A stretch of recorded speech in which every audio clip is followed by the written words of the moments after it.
안녕하세요. 아이언페이스입니다. 이틀 전 저는 저의 컨텐츠를 통해서 파이코인이 이제 드디어 주류 암호화폐기를 향해서 다양한 글로벌 PR을 진행하기 시작하였고, 그 배경에는 웹 3.0 기반의 플랫폼들이 미래의 주류 암호화폐가 될 것이기 때문이라고 말씀드린 바 있습니다. 그런데 제가 해당 영상을 여러분들과 함께 공유했던 당일 NVNTV라는 블록체인 전문 방송을 지향한다는 유튜브 채널에서 파이코인에 대해서 크게 보도가 되었다는 댓글들을 보게 되었습니다. 그런데 해당 영상을 검색해서 시청해 보는 동안 매우 의도되고 기획이 되었다는 느낌을 강하게 갖게 되었습니다. 일단 해당 영상의 제작은 개인 크리에이터가 아닌 경제신문 부속 매체로서 운영되는 블록체인 전문 TV로 운영을 표방하고 있고, 적어도 기자나 전문가라고 하는 호칭을 갖고 있으면서 이번 영상의 수준처럼 제작하기는 매우 힘들 것이라고 생각이 되기 때문입니다. 특정 플랫폼에 대해서 비판을 하기 전에는 상당한 자료를 수집하고 조목조목 기술적인 부분과 미래 사업 전략에 대해서 지적을 해야 할 텐데, 이들은 전혀 그런 준비가 되어 있지 않은 것처럼 보이고 블록체인 전문 방송으로서의 자질도 전혀 찾아볼 수 없다고 생각을 하게 되었습니다. 해당 영상에 출연하신 개인들이 실제로 파이 블록체인에 관심이 없든 아니면 잘 모르는 부분에 대해서 비난할 생각은 전혀 없지만, 제가 지적하고 싶은 것은 두 가지입니다. 첫 번째, 사실에 근거하지 않은 무분별한 정보 전달은 해당 채널의 파급력에 상관없이 매우 심각한 정보의 왜곡을 가져올 수도 있고, 특정 젠더나 세대에 대한 원색적인 비난과 업신여김의 자세는 매우 심각한 사회적 문제를 더할 수 있으므로 이에 대해서는 정말 조심하고 자중해야 한다는 점입니다. 사실 해당 영상에 대한 반박 영상 제작을 부탁하시는 많은 분들의 연락을 받고 그럴 만한 값어치가 없다는 생각도 잠시 가진 것이 사실입니다. 그러나 이 두 가지 요소로 인해서 지적할 만한 이유가 있고, 무엇보다 혹시라도 해당 영상 때문에 파이 네트워크를 새롭게 시작하는 분들이 잘못된 정보를 통해서 본인의 채굴에 대해서 심각하게 생각하시는 분이 단 한 분이라도 계신다면 안 된다는 판단으로 오늘 영상을 제작하게 되었음을 말씀드리면서 시작하도록 하겠습니다.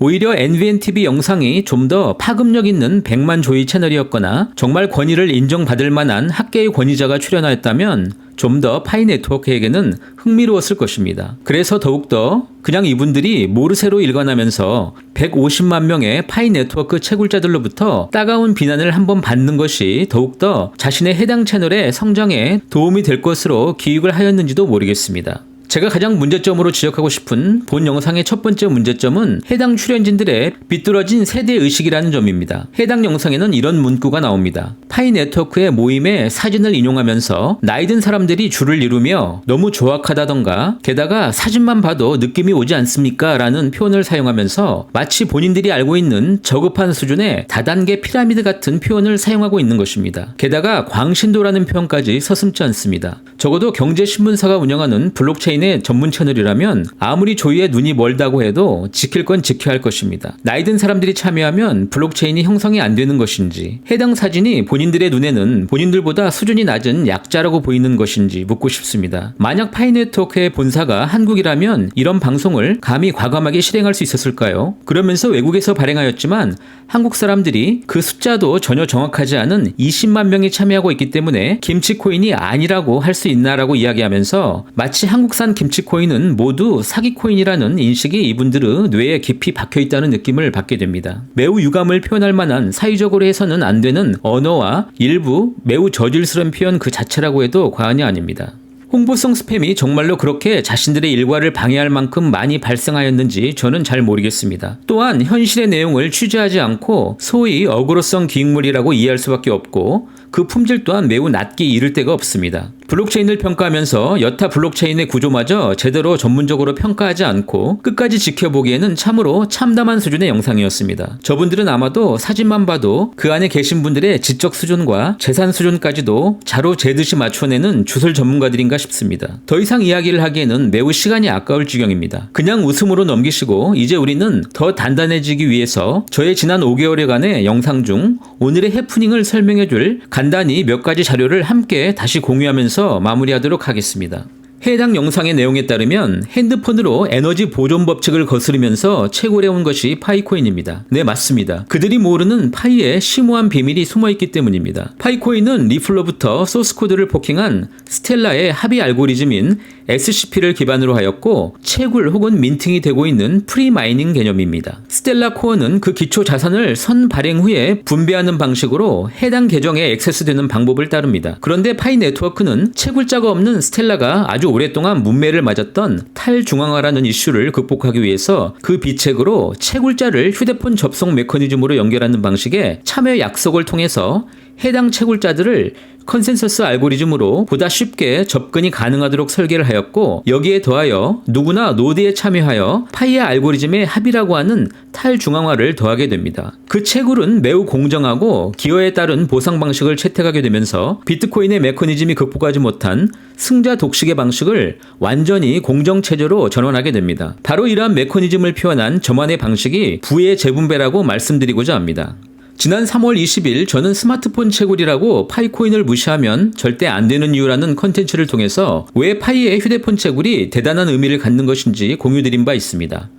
기존 비트코인과 여타 플랫폼 암호화폐의 채굴 방식인 POW나 POS 모두 채굴업자 간 담합이나 빈익분 부익부 문제를 전혀 사전 해결이 불가능함에 따라서 채굴을 통한 부의 불균형 배분 문제에 대해서 공정성을 찾기에는 매우 힘든 부분이 존재합니다. 만약 파이코인의 백서를 제대로 읽어보았다면 NVNTV 패널분들의 말처럼 조악한 백서라는 표현을 감히 이야기하기 힘들었을 것입니다. 이러한 간편한 액세스가 가능한 휴대폰 채굴에 대해서 엄격한 1인 1계정이라는 원칙으로 다시 한번 그 공정성에 대한 문제를 컨트롤할 수 있게 되었고, 기존의 비트코인과 이더리움이 정의하고 있는 마이닝, 즉 채굴에 비해서 파이의 채굴은 더욱더 광범위한 마이닝의 범위를 갖고 있다고 말씀드린 바 있습니다. 파이의 휴대폰 채굴 방식이란 말은 이미 관용화된 채굴을 의미하고, 파이의 경우는 우리가 백서에서 찾아볼 수 있는 수도꼭지 퍼시스를 통해 프리마이닝에 대한 계좌별 자산 배분이라고 말씀드리는 것이 오히려 더 적절할지도 모르겠습니다.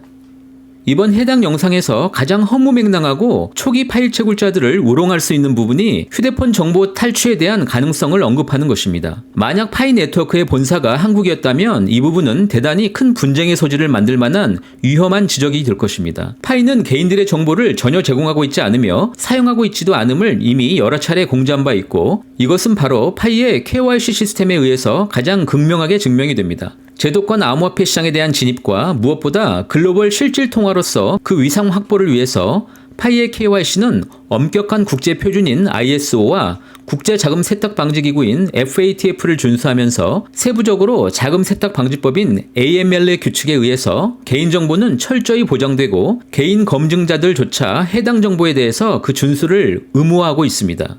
NVNTV가 가장 심각하게 확인하지 않고 만들어낸 허위 정보 루머라고 할 수가 있겠습니다. 이미 파이코인은 메인넷을 통해서 지갑 마이그레이션이 형성되고 있는 단계이기 때문에 이러한 매우 소소한 문제를 지적하는 것 자체가 시간 낭비일 것입니다. 그러나 여전히 파이코인 채굴이 초기인 분들에게는 매우 큰 이유가 될 어젠다이기도 합니다.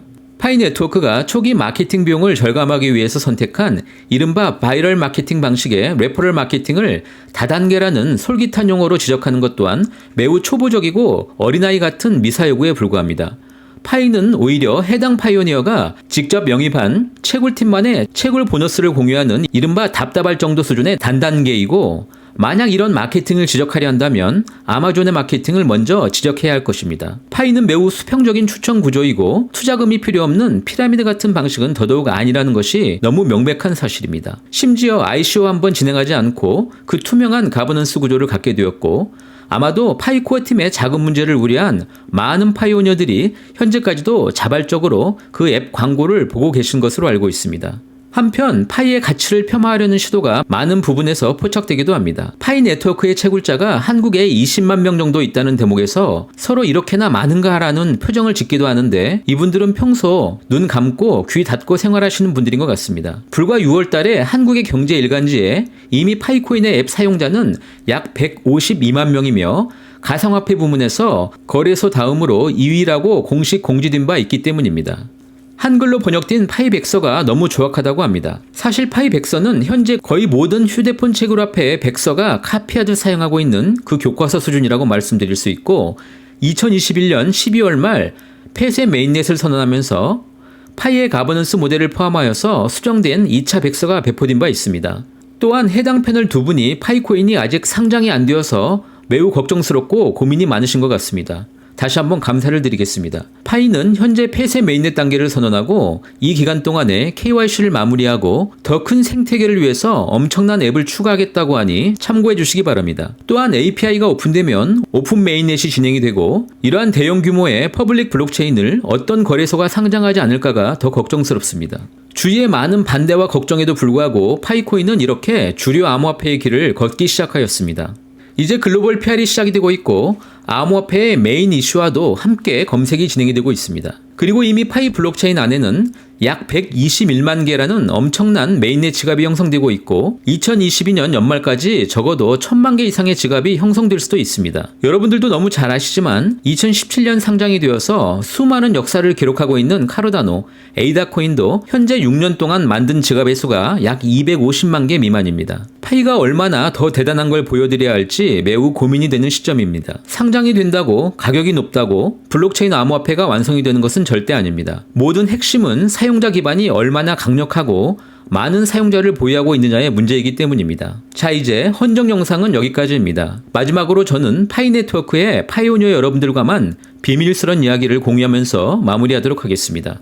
지난 3월 저는 파이코인이 성공할 수밖에 없는 이유를 설명드리면서 파이는 아마도 세상을 모두 소유하려는 야심을 갖고 있는 것 같다고 말씀드린 바 있습니다. 바로 그들이 만든 성공을 보장할 수밖에 없는 매우 치밀한 시장 전략을 보았기 때문입니다. 파이의 시장 전략의 핵심은 파이 커뮤니티를 더욱더 확대하여서 디지털 암호화폐 시장을 재패하는 꿈이며 이것은 파이가 추구하는 앱 전략 때문입니다. 현재 파이는 모두 잘 아시듯 폐쇄 메인넷 기간입니다. 이 기간 동안에 우리는 거의 대부분의 파이오니어들이 KYC를 진행하게 될 것이고 또한 이 기간 동안 추가로 다양한 파이 플랫폼 기반 앱을 확장하게 될 것입니다. 동시에 현재 진행이 되고 있는 개인 간 P2P 물물 교환과 B2C 앱 상품 결제를 통해서 글로벌 합의 가격을 서서히 도출하기 시작할 것입니다. 이러한 단계를 갖고자 하는 것은 차근차근 강력한 플랫폼 구축을 통해서 파이가 추구하는 독자적인 스마트 컨트랙트 기반 탈중앙화 금융의 실현이라는 궁극적인 목표를 갖고 있는 것이고